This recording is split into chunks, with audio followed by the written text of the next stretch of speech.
आज Doubtnut app download करें। Doubtnut पर अपने सभी गणित, रसायन विज्ञान, भौतिक विज्ञान और जीव विज्ञान के डाउट्स का करो सफाया। बस प्रश्न की फोटो खींचो, एक ही प्रश्न को क्रॉप करो और तुरंत वीडियो सोल्यूशन पाओ। अभी डाउनलोड करें। हेलो। तो हमें यहाँ सवाल दिया गया है कि निम्नलिखित में से कौन सा कथन असत्य है। तो पहला कथन है अभिक्रिया की आणविकता सदैव पूर्णांक संख्या है। दूसरा है अभिक्रिया के लिए कोटि तथा आणविकता का मान समान होना आवश्यक नहीं है। तीसरा कथन है अभिक्रिया की कोटि शून्य हो सकती है। और चौथा है अभिक्रिया की कोटि अभिक्रिया की क्रियाविधि पर निर्भर करती है।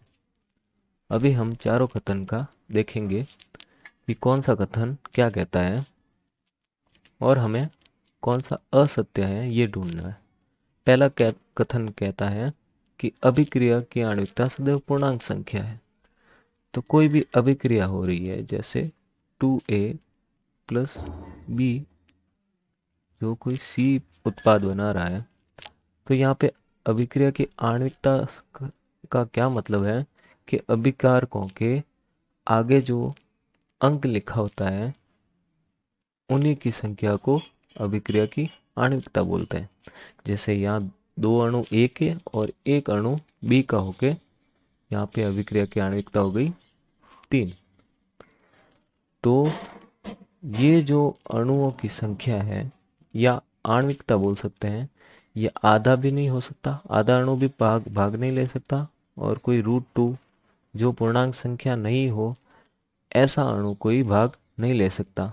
इसका मतलब हम कह सकते हैं कि अभिक्रिया की आणविकता सदैव पूर्णांक संख्या होती है। तो पहला कथन तो क्या है, सही है। पहला कथन क्या हो गया, सही है। दूसरा कथन क्या कह रहा है कि अभिक्रिया की कोटि तथा आणविकता समान होना आवश्यक नहीं है। अभिक्रिया की कोटि तथा आणविकता का समान होना आवश्यक नहीं है। अब देखते हैं कोटि क्या होती है। अभिक्रिया की कोटि जो अभिक्रिया का वेग होता है, अभिक्रिया के वेग के चरघातांकी जो भी x y अभिक्रिया का कोई वेग को निर्धारित करने वाले जो कारक हैं उनके घात के समानुपाती होता है। क्या, अभिक्रिया की कोटि। तथा आणविकता तो हम देख ही चुके हैं कि अणुओं के आगे लगने वाली संख्या। अगर हम छद्म एकाणुक अभिक्रिया की बात करें, छद्म एकाणुक अभिक्रिया,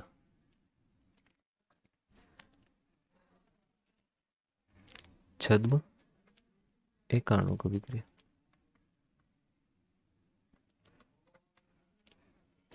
तो उसमें क्या होता है कि 2 अभिकारक होते हैं जैसे A प्लस B, ये कोई प्रोडक्ट बना के मिलते हैं, उत्पाद बनाते हैं C। तो यहाँ पे सीधा सीधा दिख रहा है कि अभिक्रिया की आणविकता कितनी है, 2 है। एक A का अणु है, एक B का अणु है, और ये मिलके C बना रहा है। तो यहाँ पर अगर B या A मतलब दोनों में से कोई भी एक अभिकारक बहुत ही अधिक मात्रा में हो, मतलब क्या हो, आधिक्य में हो। जैसे पानी में क्या मिला रहे हैं हम, चीनी घोल रहे हैं। क्या घोल रहे हैं, चीनी। तो यहाँ पे पानी का आधिक्य बहुत ही अधिक होगा।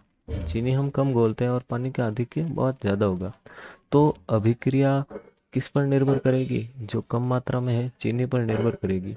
पानी पर उसका अभिक्रिया का कोई असर नहीं होगा। तो अभिक्रिया के वेग को निर्धारित एक अणु जो नहीं कर रहा है, इसलिए क्या हो गया, अभिकारक का जो वेग है, अभिक्रिया का जो वेग है खाली एक अणु पर निर्भर करता है। तो यहाँ पे 2 तो आणविकता तो 2 है। क्या है आणविकता, आणविकता तो क्या है, 2 है।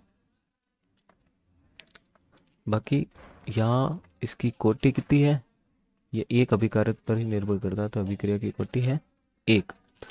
तो इसका मतलब अभिक्रिया की कोटि तथा आणविकता का मान समान होना आवश्यक नहीं है। सही बात है। तो ये भी क्या हो गया, हमारा सही जवाब हो गया। अब हम बात करते हैं तीसरे कथन के बारे में। तीसरा कथन हमारा क्या कहता है, तीसरा कथन कहता है कि अभिक्रिया की कोटि शून्य हो सकती है।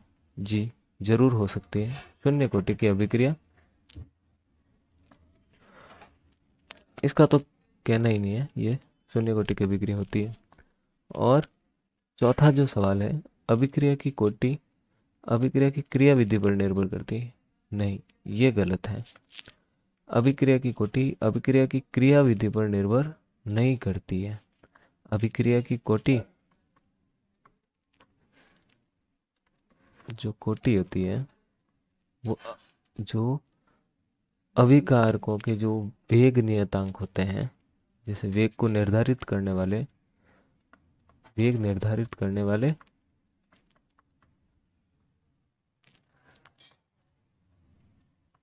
वाले घातांकों के समानुपाती होती है। घातांकों की क्या होती है? समानुपाती होती है। क्रिया विधि पर निर्भर नहीं करती क्या? अभिक्रिया की कोटि। तो यहाँ पे हमारा सही जवाब क्या होगा? कौन सा कथन असत्य है? तो ये चौथा ऑप्शन है जो असत्य है। कक्षा 6वीं से 12वीं से लेकर नीट, IIT, JEE वो एडवांस के लेवल तक 1 करोड़ से ज्यादा छात्रों का भरोसा। आज ही डाउनलोड करें डाउटनेट ऐप या व्हाट्सएप करें अपने सारे डाउट्स 8400 400 400 पर।